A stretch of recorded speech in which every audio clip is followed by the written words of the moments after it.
नमस्कार मित्रांनो, Maharashtra tarpaulin industries आणि महाराष्ट्र मत्स्यबीज केंद्रामध्ये आपलं स्वागत आहे। स्मार्ट एक्सपोच्या वतीने आपण इथे स्टॉल लावलेला आहे पंचाळे सिन्नर तालुक्यामध्ये। तर हा आम्ही मत्स्यपालनासंदर्भातला डेमो लावलेला आहे। यामध्ये वेगवेगळ्या जातीचे मत्स्यबीज आम्ही शेतकऱ्यांसाठी उपलब्ध करून दिलेले आहे। हे मत्स्यबीज आपण बायोफ्लॉक पद्धतीने किंवा टँकमध्ये त्यानंतर शेततळ्यामध्ये कुठल्याही प्रकारे जिथे पाण्याचे स्टोरेज आहेत त्यामध्ये तुम्ही मत्स्यपालन हा व्यवसाय करू शकता। यामध्ये आम्ही पंगाशियस, तिलापिया, शिंगी, व्हिएतनाम कोई, त्यानंतर कटला, रोहू, मृगल या वेगवेगळ्या जातींचे मत्स्यबीज आम्ही इथे उपलब्ध करून दिलेले आहे। यामध्ये सर्वात महत्त्वाचा मुद्दा हा आहे की जे काही गावखेड्यावरचे शेतकरी आहेत त्यांना मत्स्य जातींची माशांच्या प्रजाती कुठल्या कुठल्या आहेत, गोड्या पाण्यामध्ये कुठल्या मत्स्य प्रजातींची वाढ चांगल्या प्रकारे करता येऊ शकते किंवा शेततळ्यामध्ये कुठल्या जातीचे मत्स्यबीज चांगल्या प्रकारे वाढवता येऊ शकते, त्यातून आर्थिक उत्पन्नाचा स्रोत जो आहे तो शेतकऱ्यांना कसा निर्माण करता येईल याविषयी आम्ही माहिती देत आहोत। यामध्ये बायोफ्लॉकची टँकही आपण इथे लावलेली आहे। बायोफ्लॉकचा टँक बनवण्यासाठी जे फॅब्रिक PVC कोटेड फॅब्रिक जे यूज केलं जातं त्याचंही आपलं काम आहे। तर बायोफ्लॉकची टँकही आपण इथे लावलेली आहे, ज्यामध्ये मरळ आणि पंगाशियस जातीचं मोठे मासे आपण यामध्ये ठेवलेले आहेत की छोटे मासे मोठे झाल्यानंतर कसे दिसतात हेही शेतकरी इथे बघू शकतात। बायोफ्लॉक ही जी पद्धती आहे यामध्ये आपण काही प्रोबायोटिकच्या माध्यमातून एक कल्चर बनवतो, ज्यामध्ये मासा जे खाद्य खातो त्या खाद्याचं रूपांतर जे मलमूत्रामध्ये होतं त्या मलमूत्राला प्रोबायोटिकच्या माध्यमातून काही बॅक्टेरियाच्या माध्यमातून आपण मायक्रोबियल प्रोटीनमध्ये त्या मलमूत्राचं कन्वर्जन करतो आणि ते परत माशाला खाण्यासाठी खाद्य म्हणून उपयोगात येतं। बायोफ्लॉक ही पद्धती जी आहे यामध्ये तुम्हाला पाणी बदलण्याची गरज नाही आहे त्याच पाण्यामध्ये मासा तुम्ही शेवटपर्यंत वाढवू शकता। यामध्ये फक्त जे काही हार्ड पार्टिकल असतील ते टँकमध्ये खालून ड्रेनेज काढलेलं असतं, त्यामधून फक्त दिवसाला किंवा 2-3 दिवसानंतर तुम्हाला 50-100 लिटर पाणी ड्रेन करायची गरज असते। बाकी स्टार्टपासून तर एंडपर्यंत त्याच पाण्यामध्ये तुम्ही मासा वाढवू शकता। बायोफ्लॉक पद्धतीचा सर्वात महत्त्वाचा फायदा हा आहे की यामध्ये जागेची ज्यांच्याकडे जागा खूप कमी प्रमाणात आहे, त्यानंतर पाण्याची कमतरता आहे, त्यानंतर भांडवलही कमी आहे, अशी लोक अगदी 50,000 रुपयापासूनही सुरुवात तुम्ही या बिझनेसची करू शकता। एक पारंपरिक शेतीला एक नवीन इन्कम सोर्स निर्माण व्हावा यासाठी मत्स्यपालन हा जो व्यवसाय आहे हा तुम्ही खूप कमी गुंतवणुकीमध्ये तुम्ही सुरुवात करू शकता। ऑलरेडी महाराष्ट्रामध्ये इन्फ्रास्ट्रक्चर ऑलरेडी अवेलेबल आहे, लोकांकडे हजारो लोकांकडे शेततळे आहेत, परंतु व्यावसायिकदृष्ट्या याच्याकडे कोणी बघत नाही। फक्त एक छंद म्हणून किंवा शेवाळ खायला मासे सोडायचे आहेत असं ह्या दृष्टिकोनातून बघितलं जातं। परंतु शेतकरी बांधवांना विनंती आहे की तुम्ही आपल्या शेततळ्यांचा वापर तुम्ही मत्स्यपालनासाठी करावा। यामध्ये अगदी सुरुवातीला 10-20 हजारच्या गुंतवणुकीतून तुम्ही व्यवसाय सुरुवात करू शकता।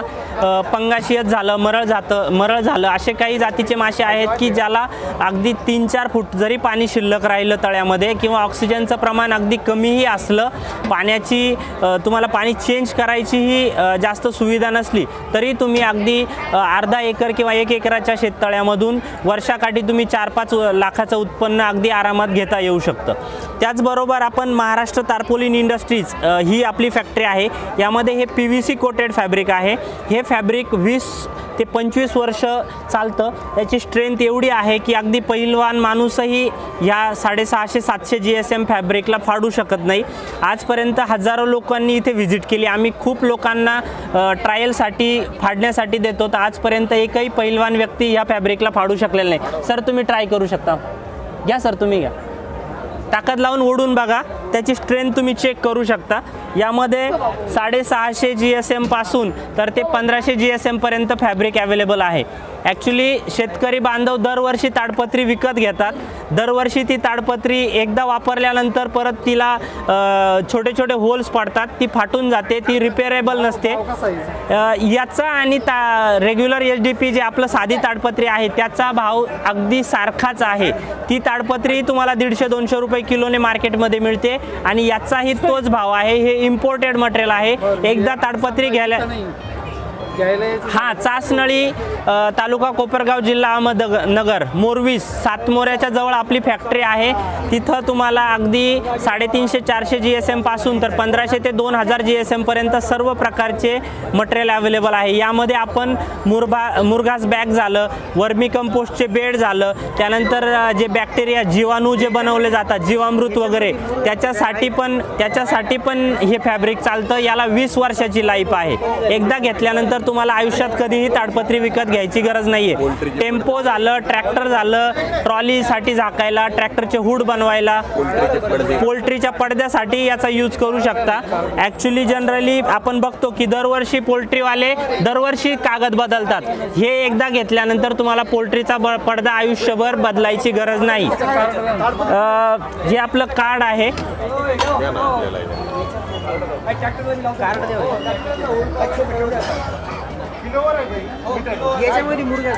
मुरघासची बॅग पण त्याच्यामध्ये बनवता येऊ शकते. रेग्युलर मुरघासच्या बॅगमध्ये आणि याच्यामध्ये हार्डली एक 400-500 रुपयाचा फरक पडेल हा रेटमध्ये. पण तुम्ही 2 वर्षात तुम्हाला मुरघासची बॅग 500 मायक्रॉन मधली फेकावी लागते. पण याची तुम्हाला एकदा घेतल्यानंतर बदलायची गरज नाहीये. 3500 रुपयापर्यंत जाईल काका तो.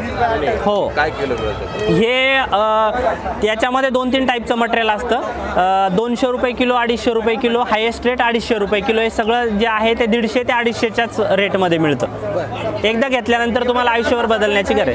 ॲड्रेसवरती अवेलेबल आहे. चासनळी आहे ना मोरवी सातमोऱ्या, तिथे अवेलेबल आहे सर. हां चालेल. धन्यवाद सर, धन्यवाद. काय जातींचे नाव यामध्ये जे आहे व्हिएतनाम कोई ही जात आहे. ही जी जात आहे ही जास्तीत जास्त वाढते ती फक्त 100 ते 150 ग्रॅमपर्यंतच. पण हा हाय व्हॅल्यू फिश आहे. हाय व्हॅल्यू फिश म्हणजे ज्याचं मार्केट रेट जास्ती आहे. रेग्युलर मार्केट जे आहे ते आपले रोहू कटला मृगल हे 100-200 रुपये च्या रेंजमध्ये विकले. रिटेलला हा मासा 200 रुपये जातो आणि होलसेलला 100 रुपये जातो. तर हाच मासा रिटेलला 400 रुपये 500 रुपये किलोपर्यंत विकला जातो आणि होलसेलमध्ये हा माल 250 रुपये किलो विकला जातो. बाकी हे जे आहेत ह्या टँकमध्ये हे ऑर्नामेंटलचे आहेत. ॲक्च्युली आमचं ऑर्नामेंटलचं प्रोडक्शनचं काम नाही आहे, पण हे एक अट्रॅक्शन म्हणून लोकांना आम्ही अवेलेबल करून दिलेले आहेत. त्यानंतर हे जे आहे हे कमी वेळात वाढणारी पंगेशियस जात आहे. पंगेशियस ज्याला आपण पंगास म्हणतो, एक काठी म्हणतो, बासा म्हणतो, त्यानंतर पंकज मराठी लोक पंकज पण म्हणतात. असं वेगवेगळ्या नावाने ओळखला जातो. हा मासा एअर ब्रीदर आहे. एअर ब्रीदर म्हणजे पाण्याच्या बाहेर येऊन श्वास घेणारा मासा आहे. 2 प्रकारचे मासे असतात. जे कार्प आहे आपले रोहू कटला मृगल ह्या ज्या जाती आहेत त्या पाण्यामध्ये श्वास घेतात, त्यांच्या अंगावर खवले असतात. ही जी जात आहे याची स्किन जी आहे ती पूर्ण सॉफ्ट आहे, याच्या अंगावर खवले नाही आहेत आणि हा एअर ब्रीदर फिश आहे. पाण्याच्या बाहेर येऊन श्वास घेतो. म्हणजे अगदी तुम्ही 1 एकराच्या तळ्यामध्ये 20,000 डेन्सिटी जरी टाकली, 20,000 म्हणजे 20 टनापर्यंत 1 किलो जर साईज केली तर तुम्ही त्याला 20 टनापर्यंतही त्याचं प्रोडक्शन तुम्ही एका वर्षाकाठी 1 एकराच्या तलावामधून घेऊ शकता. 9 ते 10 महिन्यामध्ये हा मासा 1 किलो प्लस साईजला जातो. त्यानंतर यामध्ये जे आहे यामध्ये कॉमन कार्प आहे ज्याला सायप्रिनस म्हटलं जातं. बऱ्याच ठिकाणी पोपट पण म्हटलं जातं, काही ठिकाणी याला कोंबडा म्हटलं जातं. अशा वेगवेगळ्या नावाने ओळखला जातो. खाण्यासाठी चवीला हा सगळ्यात सुंदर मासा आहे. याचं वजन जे आहे ते एका वर्षामध्ये 1 किलो 700 ते 800 ग्रॅम 1 किलो प्लस साईजलाही हा जाऊ शकतो. याचं 7-8 महिन्यानंतर ब्रीडिंग होतं. अर्धा किलो प्लस साईजला हा ऑटोमॅटिकली तळ्यामध्ये जरी टाकला तर ऑटोमॅटिकली हा पिल्लही देतो. दरवर्षी तुम्हाला मत्स्यबीज स्टॉकिंग करण्याची गरज नाही आहे. एकदा टाकल्यानंतर तुम्ही तो मासा दरवर्षी फक्त हार्वेस्ट करीत राहिले तरी तो ऑटोमॅटिकली दर 6 ते 8 महिन्यानंतर ऑटोमॅटिकली ब्रीडिंग करत जातो. याला सायप्रिनस म्हणतात. याच्यामध्ये ही आम्ही जी ठेवलेली आहे ही डेव्हलप व्हरायटी आहे. डेव्हलप व्हरायटी म्हणजे हा आहे अमूर कॉमन कार्प। रेग्युलर जे कोंबडा जात आहे त्याचं पोट जास्त मोठं होतं, पण ह्या माशाचं पोट जास्ती मोठं होत नाही, हा लांबट जास्ती वाढतो, त्याच्यामुळे याचं वजनही चांगलं गेन होतं।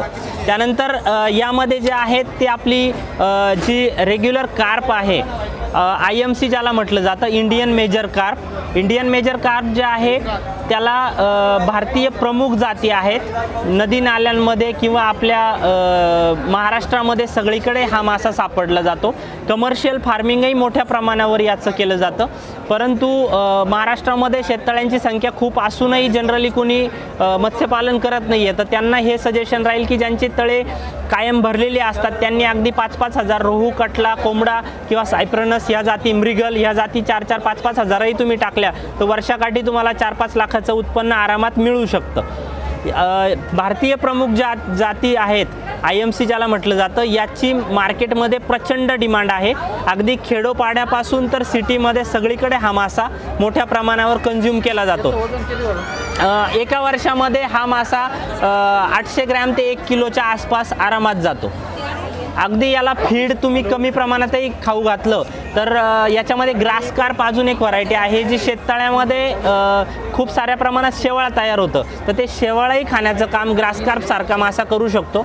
आणि अगदी कमी प्रमाणात किंवा घरचं तुम्ही खाद्यही थोडंफार प्रमाणात टाकलं, तांदूळाचा किंवा तुमच्या डाळींचं छिलके झाले किंवा मक्काचा भरडा झाला, ह्या गोष्टी तुम्ही शेततळ्यामध्येच मासे टाकायचे का काही। आणि एक पेटी केवढं हे 2 रुपयापासून तर 5 रुपयापर्यंत फिंगरलिंग म्हणजे करंगळीच्या साईजचा मासा तुम्हाला 2-2.5 रुपयापासून तुम्हाला मार्केटमध्ये सगळीकडे अवेलेबल आहे। ही बायोफ्लॉकची टँक आहे, बायोफ्लॉक पद्धतीने मत्स्यपालन केलं जातं। याच्यामध्ये आता तुम्हाला 6 ते 7 महिन्याचा पंगेशियस मासा तुम्हाला बघायला मिळत असेल। आत्ता याचं वजन आहे 700 ते 800 ग्रॅम। यामध्ये अजून काही मरळ जातीचाही मासा दिसत असेल। मरळही हा हाय व्हॅल्यू फिश आहे। यामध्ये चन्ना स्ट्रायटा आणि चन्ना मारलस अशा प्रमुख 2 जाती आपल्या भारतामध्ये मरळच्या बघायला मिळतात। यामध्ये जनरली चन्ना स्ट्रायटा ही जात आहे जी ब्रीडिंग केली जाते आणि तिला फीडवरती कन्वर्ट केलं जातं। ॲक्च्युली हा जो मासा आहे हा पूर्णपणे मांसाहारी मासा आहे, जिवंत मासे याला खायला लागतात, परंतु आपण जी व्हरायटी आपण फार्मर्सला देतो ती फीड कन्वर्टेड देतो। फीड कन्वर्टेड म्हणजे त्या मांसाहारी माशाला आपण जे फीड आहे मांसाहारीच प्रकारचं किंवा एक चिकन मिल झालं, फिश मिल झालं, फिश ऑइल झालं, यापासून बनवलेलं एक फीड असतं ज्याच्यामध्ये 42% प्रोटीन आणि 10%च्या आसपासचं फॅट असतं। त्याच्यामुळे हाय व्हॅल्यू हाय प्रोटीन असलेलं फीड याला आपण देऊन हा वाढवू शकतो। बाजारामध्ये याची होलसेल प्राईस 300 ते 400 रुपये किलो होलसेलला जातो आणि 700 ते 800 रुपये किलो हा मासा रिटेल मार्केटमध्ये तुम्हाला सगळीकडे मिळून जाईल। याच्यातल्या न्यूट्रिशनल व्हॅल्यू सर्वात जास्ती आहे, त्याच्यामुळे हा मासा सगळीकडे याची ही डिमांड प्रचंड प्रमाणात आहे। खाली जो शांत बसलेला मासा आहे हा चन्ना स्ट्रायटा जातीचा मरळ जातीचा मासा आहे। याला ऑक्सिजनची कमतरता असेल किंवा ऑक्सिजन खूप कमी प्रमाणातही तुम्ही प्रोव्हाइड केला किंवा केलाही नाही तरी ह्या माशाला तुम्हाला हा पण एअर ब्रीदर फिश आहे, पाण्याच्या बाहेर येऊन श्वास घेऊ शकतो आणि त्याचा चांगल्या प्रकारे त्याची ग्रोथ तुम्ही घेऊ शकता। याच्या व्यतिरिक्त तुम्ही जी शिंगी आहे किंवा देसी मांगूर आहे, ह्या पण 2 जाती आहेत की ज्या 250-300 रुपये किलोपर्यंत मार्केटमध्ये होलसेल रेटला विकल्या जातात आणि 500 ते 600 रुपये रिटेल मार्केटला विकल्या जातात। ह्याही जाती तुम्ही कमी जागेमध्ये, कमी पाण्यामध्ये, पाणी न बदलता बायोफ्लॉक पद्धतीने तुम्ही खूप चांगल्या प्रकारे वाढवू शकता। ह्या वेगवेगळ्या प्रकारच्या माशांच्या जाती आहेत ज्या गोड्या पाण्यामध्ये मोठ्या प्रमाणावर महाराष्ट्रात केल्या जातात। तर शेतकरी बांधवांना विनंती आहे की महाराष्ट्रामध्ये येणारा 90% पेक्षा जास्त मासा हा आपल्याकडे आंध्र प्रदेशमधून इम्पोर्ट केला जातो। तिकडे हजारो एकराचे तळे आहेत लोकांचे, मत्स्यपालन मोठ्या प्रमाणात तिथे केलं जातं। तर सगळा जो मासा आहे तो महाराष्ट्रामध्ये आपल्याकडे तिकडून येतो आणि तो 3-4-5 दिवसापूर्वी तो तिथे हार्वेस्ट केलेला असतो। म्हणजे आपण जो मासा खातोय तो आपण शिळा मासा खातोय, बर्फामध्ये पॅक केलेला मासा आपल्याकडे येतोय। तर हाच मासा तुम्ही इथे तयार करून हा तुम्ही ग्राहकांपर्यंत जिवंत पद्धतीने पोहोचवू शकता। पंगेशियस झालं, शिंगी झालं, तिलापिया झालं, गिफ्ट तिलापिया झालं, हे काही मासे जे आहेत ते मार्केटमध्ये तुम्ही जिवंत उपलब्ध करून देऊ शकता आणि लोकांपर्यंत चांगल्या न्यूट्रिशनल व्हॅल्यू असलेले मासे लोकांपर्यंत तुम्ही पुरवू शकता. यामधून बऱ्याचशा शेतकऱ्यांना एक ॲडिशनल इन्कम सोर्स पण अवेलेबल होणार आहे आणि त्या प्रॉपरली तुम्ही मत्स्यपालन करून तुम्ही चांगला उदरनिर्वाह करू शकता. यासाठी तुम्ही महाराष्ट्र बायोफ्लॉक फिश फार्मिंग किंवा महाराष्ट्र मत्स्यबीज केंद्र जे चासनळी तालुका कोपरगाव जिल्हा अहमदनगर येथे आहे आणि कॉर्पोरेट ऑफिस जे आहे ते नाशिकला प्रियंका सोसायटी शॉप नंबर 1 वावरे नगर कामटवाडे नाशिक 400-422-007 या ॲड्रेसवरती आहे. तुम्ही तिथेही तुम्हाला बायोफ्लॉकचं सेटअप वगैरे बघायला तिथे मिळू शकतो. आमचा मोबाईल नंबर तुम्हाला आम्ही उपलब्ध करून देत आहोत. मोबाईल नंबर आहे महाराष्ट्र बायोफ्लॉक फिश फार्मिंग 9322041587. परत एकदा सांगतो 9322041587. अजून एक मोबाईल नंबर देतो 8600128582 8600128582. या दोन्ही नंबरवरती तुम्ही संपर्क करून मत्स्यपालनाविषयी जे काही कन्सल्टिंग असेल किंवा त्या संदर्भात जे काही ट्रेनिंग असेल, कोणाला फार्म व्हिजिट करायचे असतील, कोणाकडे रेडी मासा विक्रीसाठी उपलब्ध असेल, कोणाला मत्स्यबीज हवा असेल, कोणाला सेटअपसाठी कन्सल्टेशन हवं असेल, तर या सर्व गोष्टी तुम्हाला आम्ही अगदी अल्पदरामध्ये आम्ही उपलब्ध करून देत आहोत. तसेच प्रधानमंत्री मत्स्य संपदा योजनेतून मत्स्यपालनासाठी खूप साऱ्या प्रकारच्या स्कीम्स आहेत ज्यामध्ये गव्हर्मेंट अगदी 50 लाखापर्यंतच्या वेगवेगळ्या पद्धतीने सबसिडी प्रोव्हाइड करतं. बायोफ्लॉक टँकसाठी गव्हर्मेंट 7 टँकसाठी 4.5 लाख रुपये अनुदान आहे. यामध्ये 25 टँकसाठी 15 लाख रुपये अनुदान आहे. त्यानंतर 50 टँकसाठी 30 लाख रुपये अनुदान आहे. पॉन्डमध्ये शेततळ्यासारखेच तळे बनवून त्यामध्ये बायोफ्लॉक पद्धतीने मत्स्यपालन केलं तर 10-10 गुंठ्याच्या 2 पॉन्डसाठी अगदी 16 लाख रुपयापर्यंतही गव्हर्मेंट अनुदान देत आहे. तर त्याचाही तुम्ही अनुदानाचाही तुम्ही फायदा घेऊ शकता. त्यासाठी लागणारे प्रोजेक्ट रिपोर्ट असतील, डॉक्युमेंटेशन असेल, हेही आम्ही अगदी मोफत शेतकऱ्यांसाठी प्रोव्हाइड करत आहोत. याच्यासाठी कुठलेही चार्जेस आम्ही अप्लाय करत नाही. ज्या लोकांकडे रेडी इन्फ्रास्ट्रक्चर असेल किंवा जे नवीन लोक इच्छुक असतील त्यांना आम्ही आवाहन करतो की तुम्ही नक्कीच महाराष्ट्र बायोफ्लॉकशी संपर्क साधा. तिथे तुम्हाला वेगवेगळ्या पद्धतीने कुठल्या प्रकारचं मत्स्यपालन असतं त्या सगळ्या गोष्टी प्रोजेक्टवरती तुम्हाला लाईव्ह बघायला मिळतील. प्रॅक्टिकल अनुभव तुम्हाला दिला जाईल. सोबतच स्मार्ट एक्सपोने जे आम्हाला सहकार्य केलं, पंचाळे येथे जो यांचा एक खूप छान पद्धतीने यांनी मॅनेजमेंट केलेलं आहे आणि आजपर्यंत मी